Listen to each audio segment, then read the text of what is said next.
Hello and welcome to Sheepdog Says. I'm Sheepdog, and today I wanted to do something a bit more serious, isn't the word, but just there's something that's been frustrating me a lot for the past year and a half, and I've been trying to work with it, work with the company involved, work my way through it and get it fixed for a year and a half, 2 years now, and I gave the company so many chances and I've done so much myself to try and fix this that I'm at a point where I'm thinking, do you know what?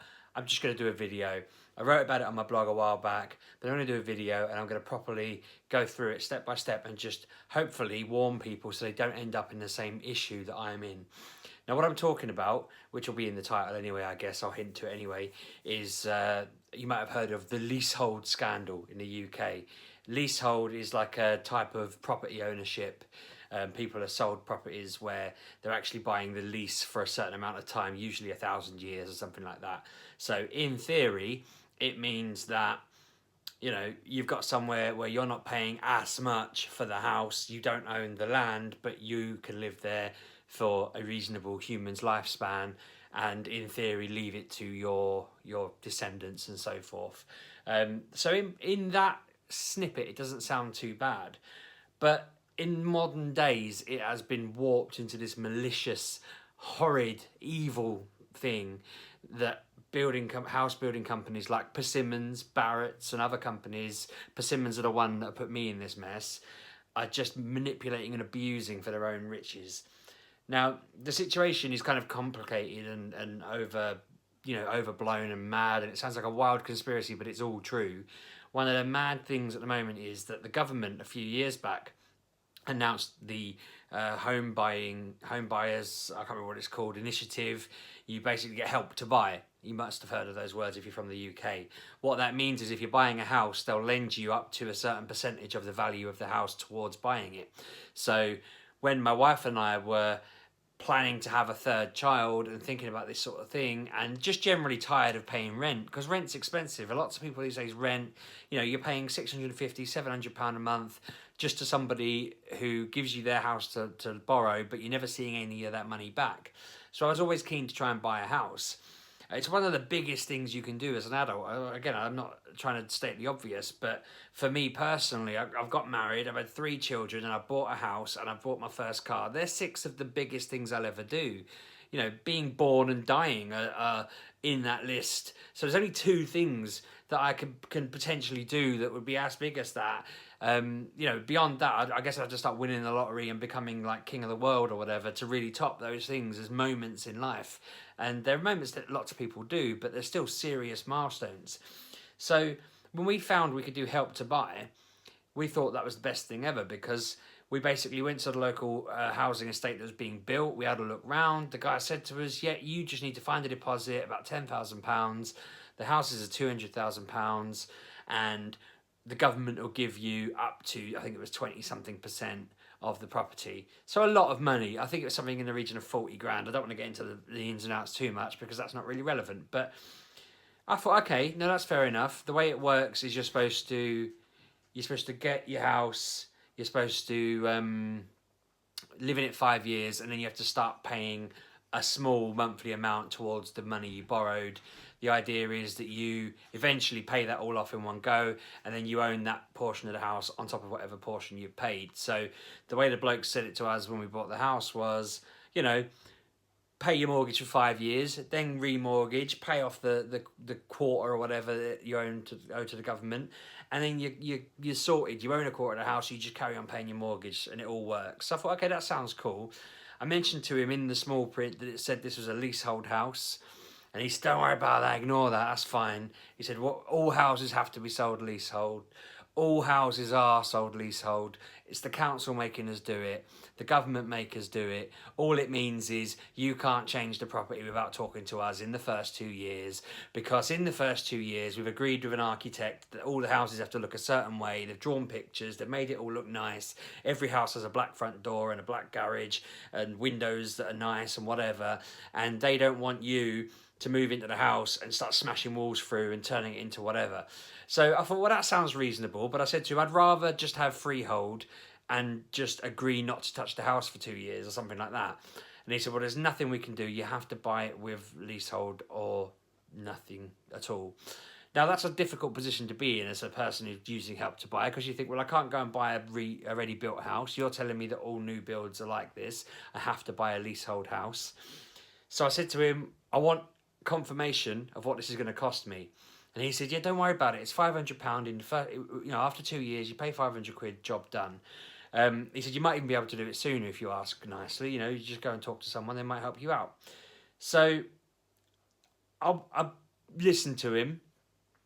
Our solicitors got in touch with us and said, you're aware the house is freehold? I responded saying, yes, the guy has talked me through it. He's told me it's £500 within 2 years, job done, no other problems. It's just a formality because of the council.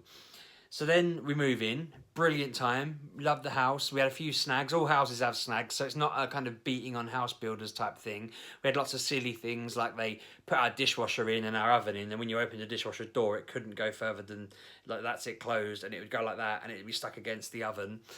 So we couldn't open no one had tested that. That's little silly things, no one had tested that, that's dumb. But we kind of forgave it because we were like, come on, it's a massive house, obviously they're on schedules, whatever. I feel like we've been here 2 years now, and it's everything's pretty much okay. There's a few bits to fix. They're still doing them when they can. That side has been good. But about 6-9 months in, I thought, do you know what? I've read so many things about this now, I'm starting to get worried. So I got in touch with Persimmons and I said to them, let me sort out the process of buying this freehold now so that when 2 years comes, it's there, it's done, I can buy it. So I said, yeah, of course, that's fine. That'll be, I think it was £9,000 they asked for. And I said, well, hang on, no, it's not £9,000. That's nonsense. That's not what you quoted me. And they said, oh, no, we'll sell it for £7,000. I said, well, no, you told me 500. And they said, well, did you get it in writing? And I said, well, I'll have a look, but I don't know. Probably not, because the man wouldn't give it to me in writing. So they said, well, sucks to be you, goodbye. I was furious and happened to remember that the guy who sold us the house lived locally, and he was in a lot of the local groups and stuff that I'm in on Facebook. So I pinned him. I basically went to him and said, you told me £500, right? And he said, yes. And I said, okay, you're coming with me to your boss and you're telling your boss that you said £500 because your boss is telling me that it's not £500, it's £7,000. I took him to them.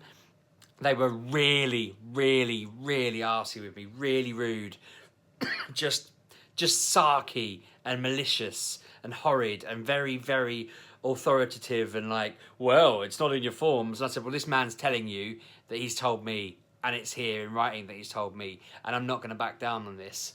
So in the end, their chairman's exact words were, well, you have us over a barrel now, so we're going to have to do as you say, and we're going to have to sell it to you for £500. So I thought, great, brilliant, score one for me. I've been clever, I've sorted it out, I've used my brain and a bit of luck, and I've sorted it. So I get the paperwork through. All the paperwork says on it is transfer from leasehold to freehold, change the title. In there, they forgot to mention the fact that we've been paying this maintenance fee on the ground rent every year. So the idea is the council look after roads on if you're living in the UK, your housing estate is managed by the council, but until the council adopt it, it is owned by the company that built it or the house owner, and it's up to them to look after the grass and the ground and whatever, and just generally keep the area looking good. So in the first year, I thought, fair enough. I knew that was going to be a thing. And I said, okay, we'll pay that. And it was like 200 quid. And the idea was, yep, they've kept the place looking nice, whatever. They're still finishing building it. But that's part and parcel of it. Year 2, fine, I've agreed that. This new, freehold contract still included the fees. I said, well, hang on, that's not a freehold. It still includes the fee. And they're like, oh, no, it's supposed to. And I said, no, it's not. We argued the toss. Again, really sarky, really rude, loads of back and forth.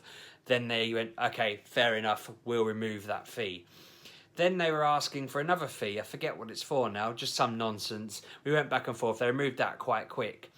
I'm reading through it all, and it's all generally quite normal stuff now. It's saying, like, don't put a massive shrubbery bush up in the front garden between the garden and the road because it will damage the road. And I'm thinking, I'm not going to do that anyway. I don't really care. My mum and dad's old house said, don't turn the house into a brewery. And the only reason it said that was because the people who owned the land owned a pub. and they didn't want a brewery setting up next to their pub and whatever. So covenants, they're called, they make sense. But there was this one bit in there that said, for the rest of time, if I ever wanted to do anything like put a conservatory up or convert my garage or convert my loft or knock a door through or whatever, I'd have to go to them and pay them £250 to just get a thumbs up to say I could do it. I would then need to go to my local council and say, are you okay with me doing it? And they would have to give me a thumbs up or a thumbs down. Now, if Persimmon said yes and the council said no, I'd still have to give Persimmons £250. If Persimmon said no, I'd have to give them £250. And I said to him, well, that's not normal. My parents don't have that in their house. Nobody in a freehold has that in their house. That's not freehold. That's some stupid nonsense that you've made up to have a constant grip on me for the rest of time. And when I sell the house, you'll have a grip on the next person and the next person. And no one will ever want to buy a house where you're saying to them, you can't do anything with it unless you pay us money. So they said to me, well, it's pretty standard. You know, it's in every house in the world. Even freeholds have it. And I said to them, first off, freeholds don't have it. Second off, I'm in a group with 10,000 people, the National Leasehold group. I think it's called National Leasehold Scandal on Facebook. There's like 11,000 people in there that are all going through the same problem. I said, and thirdly, I went and asked all my neighbours. I'm in a WhatsApp group with them, Facebook group with them. They've gone door to door. And what I found out, because I didn't just do it because of this, I did it when they quoted me 9 and 7 grand. I went round and found out what everyone else got quoted. Now, to just roll back a bit there, next door were quoted something stupid like 6 grand. Down the road, 3 grand. Someone over the back was quoted 9 grand.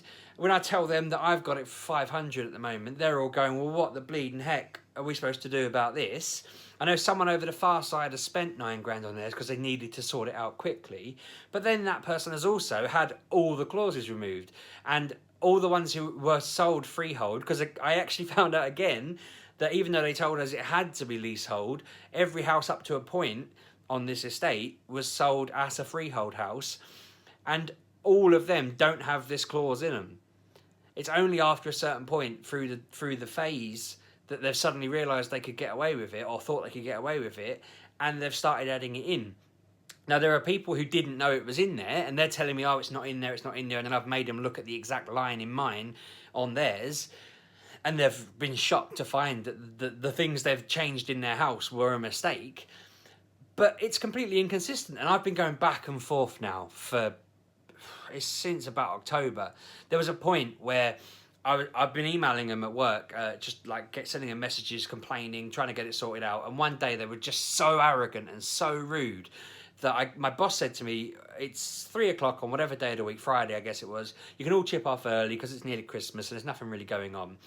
And I just received the rudest, most frustrating email imaginable. So I just got up and I went next door where their office is, because they don't seem to remember. I keep telling them I work next door to their offices and I'll come in and have a chat if they want. So I went in and said, I want to speak to this person.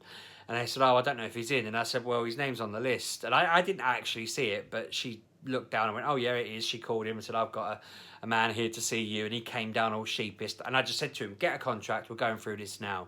And I showed him the line. And I said, that line isn't in my neighbour's contracts. It's not there. You're leading me on. You're messing me around. Get rid of it. So he said he'd sort it out. He said, we went back and forth. I confirmed to him. It has been 3 months now of him just going, yeah, I promise you, we're sorting it with the legal team. We're waiting for them to come back to us. It'll be done soon, I promise. And he's just ignoring me, just not doing anything. Today I emailed and I said, oh, he's not in. And I thought, yeah, but he can't just not. How many holidays does this fella have? Expedite it to somebody else, whatever, escalate it. I mean, just move it on. And they're not doing it. Now, I know that I'm not alone in this kind of national problem, because this is what they do. They get to a point where they haven't really got anything more to say, but they haven't done anything to solve the problem. So they just stop responding completely in the hope that you'll give up. But obviously I need this sorted, because this is something that's going to hang over me for the rest of time if I don't get it sorted. And I'm not having it. What they're doing is wrong. What they've done is they've lied. They've basically taken the Help to Buy scheme. They've used it as a way to hook people like me into buying a house by saying, well, look, you can't afford a house otherwise, look at you, but we'll help you with the government's help to buy a house. But then they're telling you all these things because you don't know anything about house buying. They're saying to you, this is how it is, this is how it's done, this is the rule, this is what happens with every house. You can go and check if you like. And when you go and check, which I did do, you know, there are other people going through the same thing, going, well, what can I do? I can't buy an old house. Now, they even said to us, you can buy your own solicitor or you can use our solicitor, and we'll give you carpets for your entire house. We'll add like I can't remember what we got now. It was like they put a tap in our garden, they carpeted out the house, they put like a dishwasher in.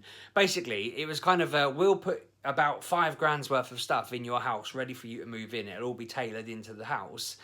In return, you use the solicitor we recommend because we've got a tie-in with them and they do us a good rate. And I'm thinking, well, I don't have to pay as much for the solicitor. You know, it's all these things where if we'd have been better off or more knowledgeable or whatever, we'd have gone, right, no, I'm going to get my own solicitor. I'll sort that stuff out myself. But when you're looking at it and you're thinking, I'm about to spend the most money I'll ever spend in my life, if someone's saying to you, we'll chip that down by a couple of grand by doing things for you, making life easier for you, they weren't positioning that as like we want to get you over the barrel and ruin you. They were positioning that as, aren't we great? We're such a nice company. We're really good. We're really helpful. We're really kind. And they're not. They're just doing it so that you get a legal company that's under their thumb and doesn't tell you the ins and outs and doesn't run you through the scam they're pulling. They're getting a legal company that backs them up. They said to me, oh, your legal company should have told you all this. And I said, well, the legal company said to me, do you know it's Leasehold? And I said, yeah, this is what I've been told. And they didn't respond. I went back to them and they said, well, we told you.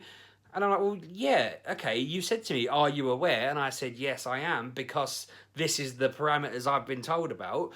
I'd expect them to go, well, that's not quite right. Or, no, it's not the way it's done across the world and all of this. I checked these with them. And I assumed they're accountable, but apparently not. And it's just a massive web of nonsense. And they feel like they're untouchable with it. I mean, the bloke who introduced this idea to Persimmons, I can't remember his name, something Fairburn, I think it was. He got a bonus from Persimmon of something absurd, like £110 million earlier this year. Apparently he's been guilted into giving some of it back, but him and his 3 or 4 colleagues got over £100 million each because they basically come up with this scandal and these other ways to abuse the fact there's a Help to Buy scheme. And they're set for life. They don't care. They're untouchable for this. They, you know, he'll give a couple of million back or throw a couple of million to charity, but he could buy all the freeholds for us and give them back and still have 105 million left or whatever. You know, that's how absurd his budget, the payout he's had is, that he could solve this problem like that and let us all go about our lives. But it's just insane. I just don't understand how this isn't so much more common.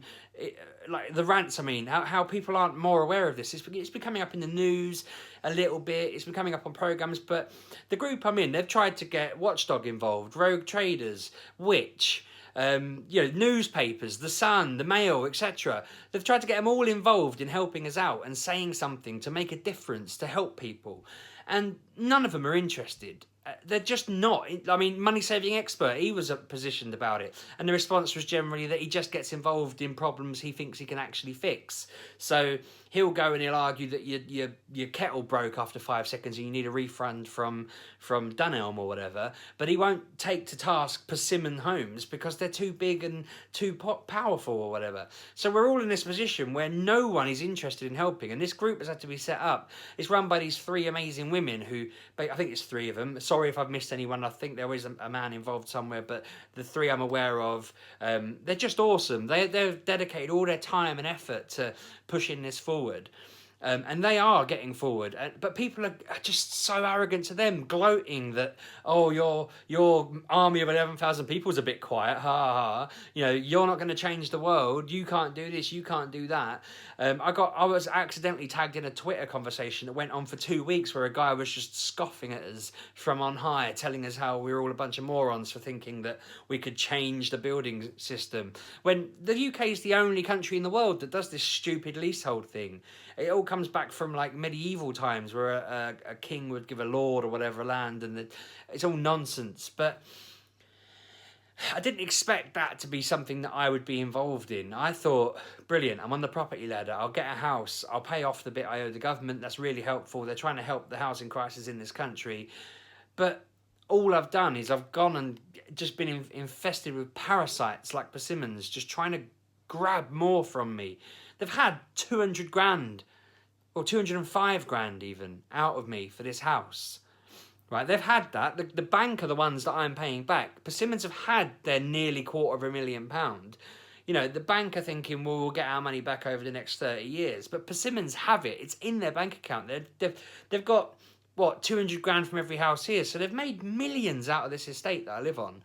And they want 250 quid every time I want to knock out a window or what I want to do is when they were building now, so can I make my garage another room instead of a garage, because you can't fit a bleeding car in there. And they said, no, it has to be a garage because of the designs and all of this nonsense. So now I want a bleeding room in there, but no, I've got to pay them and I've got to ask their permission and I've got to hope that they give it to me. And I'm so frustrated with it. I'm sorry this has been a longer video, but this is a serious issue that I really want something to be done about. I'm going to share this with the group and hope that we can get some momentum going, because I'm so sick of being fobbed off by these arrogant, horrible people. And I don't know how they sleep at night. And the next time I have to go in here and have a conversation with them, I'm just going to say to them, I don't understand how you can look at yourself in the mirror, because you are a horrible person. You know, I hope that someone at Persimmon sees this and realises they are just vile people. You know, I've had something like 9 different personal helpers from Persimmon's contact me, because I think what's happening is the other 8 people have just looked at themselves one day and thought, I'm not a scumbag. I'm not a horrible human being. I can't work for these people. And they've quit. Whereas the people there now are just, what's wrong with you? You're ruining people's lives. Like, I'm lucky that I've only got to deal with that problem. There are people out there.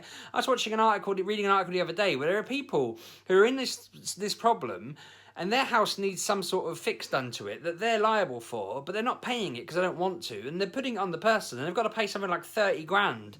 And they've got to pay their doubling annual ground rent that's going up, monthly ground rent or whatever, that's going up to like 30, 40, 50 grand because it's just doubling on consecutive years. Like, I'm getting carried away from my point, but there are lots of people in these horrific situations where, like, my little amount that I have to pay is too much and it's not on. But there are people having to pay thousands and it's pushing them further and further over the edge to just bankruptcy, and they can't sell their houses because no one wants it. And it's just not right. And I've not said enough here to do it justice. It's a genuine problem that needs sorting now. And the government aren't doing enough. They're saying they're looking at it, but they won't do enough. You know, the right thing for them to do would be to abolish leasehold. And if they really, really wanted to fix the stress that it's putting people under, then they could just write off the Help to Buy, which is me being a bit cheeky. But it's just me thinking, the government can do one at this point because they know what's going on and they've been cahoots in this all along anyway. So anyway, this is enough for me. I'm not going to do any more of these sorts of rants unless something really ticks me off. But this has been driving me nuts for 2 years now and I want it sorted. Thank you for watching. If you like the rant, then let me know, because I will do more if you like it. Subscribe to my channel. Watch some of my other videos. They're not like this. They're just me doing silly things or telling silly stories. Thanks very much for watching, and yeah, I'll see you tomorrow. Thanks very much.